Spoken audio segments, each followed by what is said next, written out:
Ik werd al wat zenuwachtiger en toen bleek ik het uiteindelijk te wezen. Dus dat was wel een heel grote verrassing. Mark Hilboesen uit Vinkleester had de talentprijs van het Cultuurfonds Friesland in de wacht sleept. De prijs is bedoeld voor een persoon die het een bijzondere prestatie op het gebied van cultuur of natuurleveren had. En potentie toont voor een succesvolle carrière. Ja, ik ben verrast, vereerd. Ik had eigenlijk orendrukte van het werk, dus het kwam me min uit. Maar uiteindelijk ging mijn baas zijn van hoe maar toch heen. Het werd wel waardeerd. Vandaar ben ik uiteindelijk toch maar heen gegaan. Ik ben er als het ware wat heen gelokt.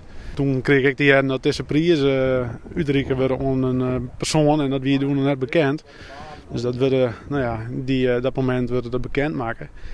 En toen werd dat verhaaltje verteld over de persoon werd ook hier. En op een gegeven moment ik zit van ja, dit ben wel je ding die komt niet bekend van. Van dit zoek ik ook eens weer kennen.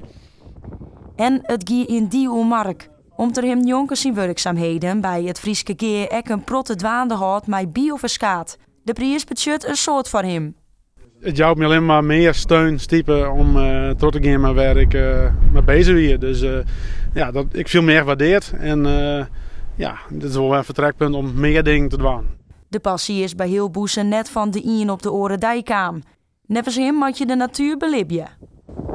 Ik zelf ben er altijd heel veel trots verwonderd. Als liet jonkje ging ik altijd graag het veld in omdat er wat te beleven weer.